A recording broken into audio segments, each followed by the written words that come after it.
24/7 Teachers Training, a lesson-by-lesson tutorial for homogeneous teaching. We are an EdTech textbook publisher.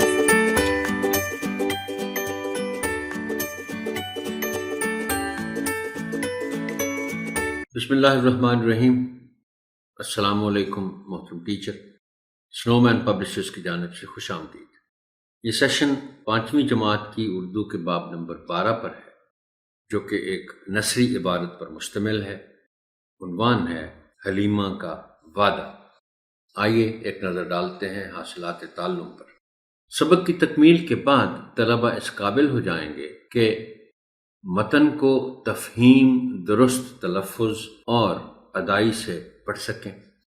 1 سے 100 تک گنتی اردو ہندسوں اور لفظوں میں لکھ سکیں. متن یعنی نظم و نثر پڑھ کر سوالات کے جوابات تحریر کر سکیں. غلط فقرات کو درست کر کے لکھ سکیں.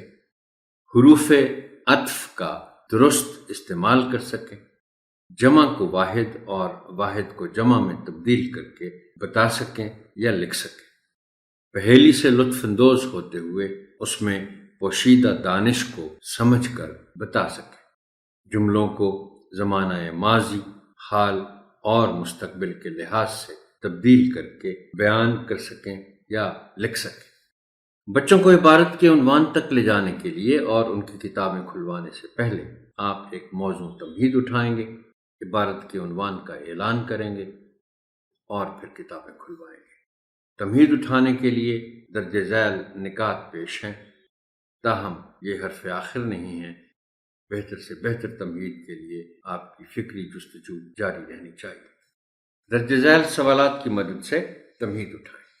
پہلا سوال ہے کہ کیا آپ اپنے بہن بھائیوں یا دوستوں سے وعدہ کرتے ہیں؟ یقیناً بچوں کی طرف سے سوال کا جواب ہاں میں آئے گا، چونکہ یہ ان کے لیے ایک معمول کی بات ہے وعدے کرتے رہنا. کیا آپ کیا گیا وعدہ پورا کرتے ہیں؟ یہ سوال ایسا ہے کہ اس پہ شاید بلا سوچے سمجھے بچے ہاں میں جواب دیں گے. اس لیے کہ کون سا بچہ ہے جو یہ کہے گا کہ نہیں میں وعدہ پورا نہیں کرتا؟ سب بچے کہیں گے جی ہاں ہم وعدہ پورا کرتے ہیں. کیا دوسرے بھی آپ کے ساتھ کیا گیا وعدہ پورا کرتے ہیں؟ یہ جواب مختلف ہو سکتے ہیں. چند بچے کہہ سکتے ہیں کیا نہیں دوسرے لوگ کبھی کبھی اپنا وعدہ پورا نہیں کرتے. اگلا سوال ہے کہ آپ وعدہ خلافی کو کیسا سمجھتے ہیں؟ اس کا جواب بھی ہم کہہ سکتے ہیں کہ ایک ہی ہوگا، اور بچے کہیں گے یہ بری بات ہے، وعدہ خلافی بری بات ہے. اگلا سوال بہت اہم ہے.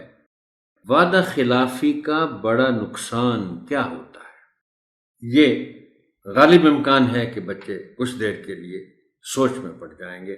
مختلف جواب آ سکتے ہیں، لیکن چونکہ آپ بھی اس گفتگو میں شریک ہیں، آپ بچوں کو پھر بتائیے گا کہ اس کا سب سے بڑا نقصان یہ ہوتا ہے کہ آپ اگر وعدہ خلافی کے عادی ہیں تو پھر لوگ آپ کا اعتبار کرنا چھوڑ دیتے ہیں، اور یہ بہت بڑا نقصان ہے کہ لوگ کسی کا اعتبار کرنا ہی چھوڑ دیں. اور آخری سوال ہے کہ کیا آپ چاہیں گے کہ لوگ آپ پر اعتبار کرنا چھوڑ دیں؟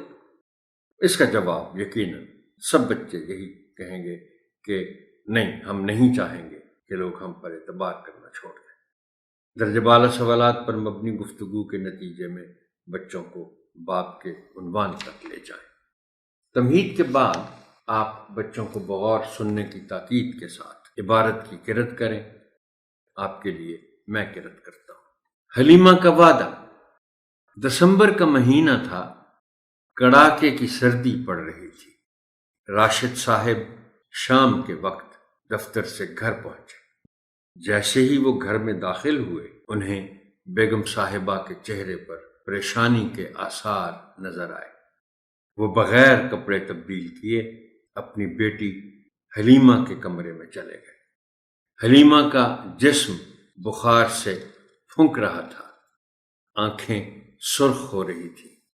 منہ پر چھوٹے چھوٹے سرخ دانے بھی نمودار ہو چکے تھے. دادی جان بستر پر بیٹھی دعائیں مانگ رہی تھی۔ راشد صاحب نے سب کو تسلی دی اور حلیمہ کو ساتھ لے کر ڈاکٹر کے کلینک کی طرف روانہ ہو گئے۔ کلینک پر بہت رش تھا۔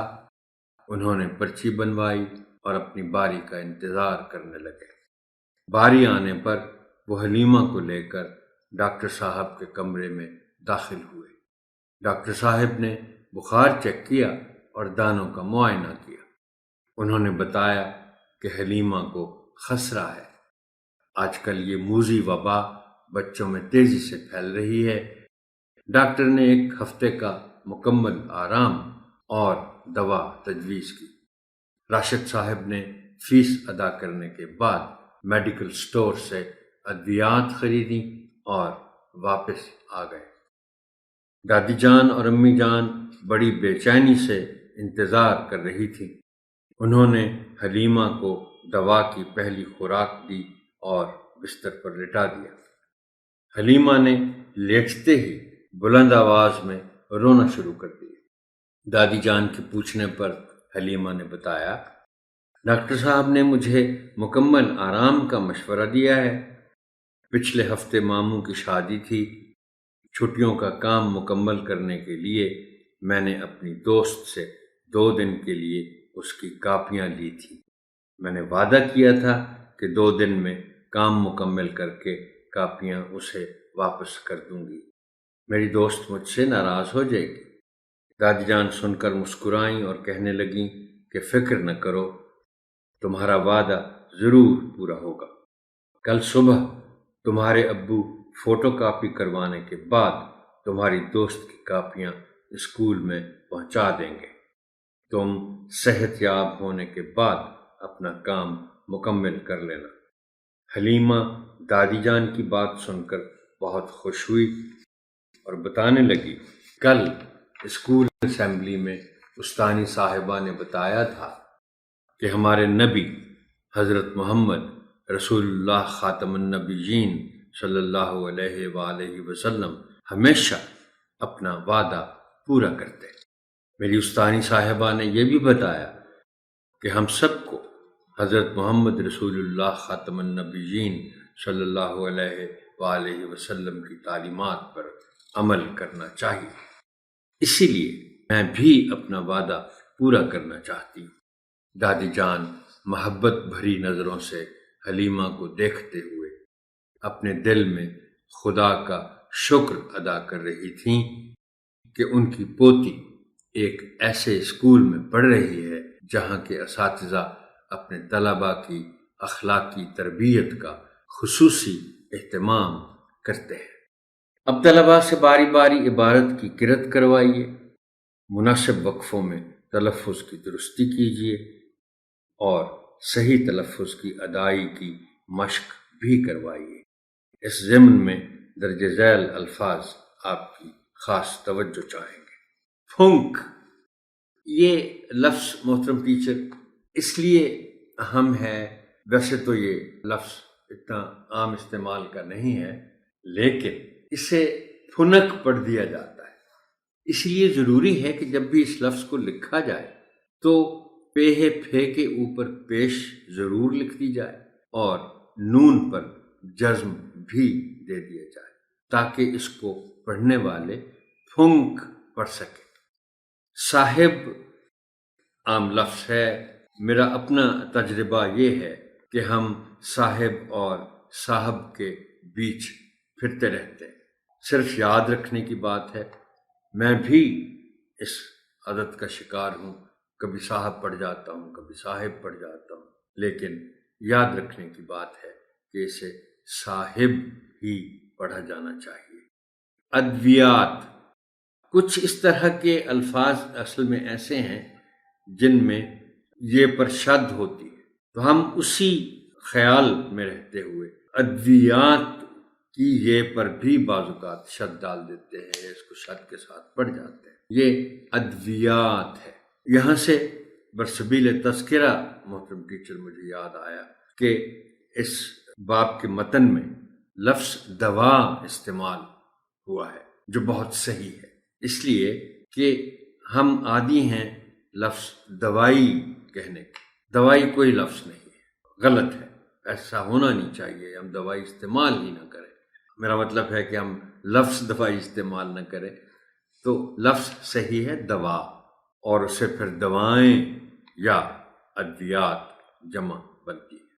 شکر اور اس کے بعد فکر، یہ دونوں پھر انہی 3 حرفی الفاظ میں شامل ہیں جن کے درمیانی حرف پر جزم استعمال ہوا ہے، اور ہمیں اس کو احتیاط سے پڑھنا چاہیے. دونوں الفاظ یہ شکر اور فکر عام استعمال ہونے والے الفاظ ہیں. خصوصی خے پر پیش ہے. ہم عام طور پر اس لفظ کو خصوصی پڑھ جاتے ہیں خے پر زبر کے ساتھ. احتیاط کی جانی چاہیے. لفظ ہے خصوصی. اہتمام تے کے نیچے زیر ہے، اور اسے اس طرح پڑھا جانا چاہیے کہ سننے والے کو محسوس ہو کہ تے کو زیر کے ساتھ پڑھا جا رہا ہے، اہتمام نہیں، اہتمام. طلباء کو مشکل الفاظ کے معنی بتائیے، سمجھائیے اور تختہ تحریر پر لکھیے. آپ کی آسانی کے لیے چند الفاظ اور ان کے معنی ذیل میں پیش کیے جا رہے ہیں. آثار، اثر کی جمع علامات. اب اثر جو لفظ ہے یہ ایک سے زیادہ معنی رکھتا ہے. یعنی ایک تو اثر ہو گیا جس کو ہم انگریزی میں ایفیکٹ کہتے ہیں، ای والا ایفیکٹ. لیکن آثار وہ علامات بھی ہیں، اور ہاں جو ایفیکٹ والا اثر ہے اس کی جمع ہے اثرات. اثرات اور آثار وہ علامات ہیں جن سے یہ پتہ چل رہا ہو کہ کچھ ہونے والا ہے، کوئی چیز نمودار ہونے والی ہے. پھونکنا، جلنا. جلنے سے مراد گرم ہو جانا، جسم جیسے پھونکتا ہے. اب جسم کو جلنے سے مراد یہ نہیں ہے کہ جسم کو آگ لگ جاتی، تپش ہوتی ہے، حرارت ہوتی ہے. اس کو ہم جب زیادہ ہوتی ہے تو ہم اس کو کہتے ہیں پھونکنا. نمودار، نظر آنا، پہلی مرتبہ ظاہر ہونا. معائنہ، جانچ پڑتال، چیک اپ جس کو کہتے ہیں. ادویات، دوا کی جمع، اس کا ذکر پہلے ہو چکا. خسرہ، یہ لفظ بنیادی طور پر خسرہ ہے. عام طور پر یہ ہوتا ہے کہ اگر کوئی خسرہ کہے تو ہم سمجھتے ہیں کہ شاید یہ پنجابی کا لفظ استعمال کر رہا ہے. نہیں، خسرہ درست لفظ ہے، اسی سے خسرہ بنا ہے. یہ بچوں کی ایک بیماری ہے جس میں بدن پر دانے نکلتے ہیں. موذی، خطرناک، وبا، بیماری. خصوصی، خاص. اہتمام، انتظام. بند کتابوں کے ساتھ پہلے آپ عبارت کا مفہوم بیان کریں اور پھر طلباء کو خاموش قرأت کا وقت دیں. اس کے بعد ان کی کتابیں بند کروا کر منتخب بچوں کو عبارت کا مفہوم بیان کرنے کے لیے کہیں. محترم ٹیچر، یہ جو متن آپ نے اور بچوں نے پڑھا، اس کا عنوان تو ہے حلیمہ کا وعدہ، لیکن اس کا جو مرکزی خیال ہے وہ یہ ہے کہ وعدہ پورا کرنا چاہیے. اور اس میں سے جو سبق اخذ کیا جاتا ہے یا کیا جا سکتا ہے وہ یہ ہے کہ وعدہ خلافی کبھی بھی نہیں کرنی چاہیے. یہ کہنا تو آسان ہے لیکن آپ بچوں کو بتائیں گے. ہاں، میں آپ کو یہ بھی گزارش کرتا ہوں محترم ٹیچر، شاید اس کا پہلے بھی ذکر ہوا کبھی، کہ یہ جو ہم اردو پڑھاتے ہیں یا باقی سب مضامین بھی پڑھاتے ہیں، یہ اپنے اپنے یعنی ہر مضمون کے اپنے تقاضے ہیں، علم کے حوالے سے، معلومات کے حوالے سے. لیکن اردو کا بڑا مقصد ظاہر ہے زبان دانی ہے. لیکن جو خاص طور پر میں چاہتا ہوں کہ آپ اس کا خیال رکھیں کہ، اور یہ جو جس کو ہم سنگل نیشنل کریکولم کہتے ہیں، اس کا ایک تقاضا ہے، اس میں لکھا ہوا ہے باقاعدہ کہ زبان دانی کے ساتھ ساتھ آپ نے بچوں کی کردار سازی کا خیال بھی رکھنا ہے. اب اس کا طریقہ یہی ہے کہ مثال کے طور پر یہ جو آپ نے باب پڑھایا ہے یا پڑھانا ہے، تو اس کے متن کے حوالے سے آپ بچوں کو یہ تلقین کریں گے اور وضاحت کے ساتھ بتائیں گے کہ وعدہ خلافی کرنے والے شخص کو اپنی زندگی میں کیا کیا نقصانات اٹھانے پڑتے ہیں، اور سب سے بڑا نقصان آپ بچوں کو بتائیں گے کہ یہی ہوتا ہے کہ وعدہ خلافی کرنے والے شخص کا اعتبار پھر کوئی نہیں کرتا۔ اس طریقے سے آپ بچوں کی کردار سازی کی کوشش کریں گے۔ اب آپ چند الفاظ کا انتخاب کریں اور بچوں سے کہیں کہ وہ ان الفاظ کو استعمال کرتے ہوئے اپنے جملے لکھیں۔ آپ ان کے جملوں کی اصلاح کریں اور پھر نمونے کے طور پر خود بھی ان الفاظ کے جملے بنائیں اور تختہ تحریر پر لکھیں۔ اب ہم آتے ہیں متعلقہ حاصلات تعلم کے حوالوں کے ساتھ مشق، زبان شناسی اور لکھائی کے کچھ اہم پہلوؤں کی طرف۔ پہلی سرگرمی ہے واو عطف کا استعمال۔ صفحہ 71 پر زبان شناسی کے تحت اس کا حاصل تعلم ہے کہ طلبہ حروف عطف کا درست استعمال کر سکیں۔ آپ طلبہ کو پہلے تو لفظ عطف کے معنی بتائیں گے، یعنی پھیرنا یا موڑنا، اور اس کے بعد بتائیں کہ حرف عطف وہ حرف ہے جو دو لفظوں یا دو کلموں کو ملائے، جیسے لفظ ہے تو یہ لفظ اور یا بھی لفظ ہے، مگر ان کو کہتے حروف عطف ہے، اور یا، واو وغیرہ۔ انہیں یہ بھی بتائیں کہ جب دو الفاظ حرف عطف کی مدد سے مل جاتے ہیں تو اسے مرکب عطفی کہا جاتا ہے۔ خیر یہ وہ یاد نہ بھی رکھیں اس اصطلاح کو، مرکب عطفی کو، تاہم بتانا تو ان کو ضروری ہے۔ اب یہ اور ہے، یا ہے، واو ہے، لیکن اس سرگرمی میں چونکہ ہم واو عطف کے استعمال کی بات کر رہے ہیں، ان کی صفحہ نمبر 71 پر ایک سرگرمی بھی ہے جس میں یہ کہا گیا ہے کہ کالم الف اور کالم بے میں دیے گئے الفاظ کو واو عطف کے ساتھ ملاتے ہوئے مرکب عطفی لکھیں۔ تو یہ عام طور پر استعمال ہونے والے مرکبات عطفی ہیں۔ ان میں دونوں کالموں کو ملا کر جو الفاظ بنائے گئے ہیں وہ ہیں صبح و شام۔ اب یہاں میں تو عام طور پر استعمال ہوتا ہے، صبح اور شام کے درمیان واو استعمال کر کے مرکب عطفی بن گیا صبح و شام۔ عزیز و اقارب، مال و زر، ارض و سما، یعنی زمین اور آسمان۔ اگلی سرگرمی ہے دی گئی عبارت کی پڑھائی ہے۔ یہ صفحہ نمبر 72 پر یہ سرگرمی ہے۔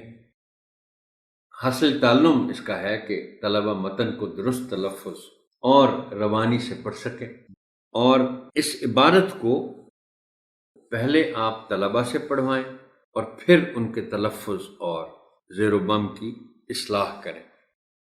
میں آپ کے لیے پڑھ دیتا ہوں صفحہ نمبر 72 کے آخر میں دی گئی اس عبارت کو۔ ایک مسلمان کا دوسرے مسلمان پر حق ہے کہ جب وہ بیمار پڑ جائے تو اس کی عیادت کرے۔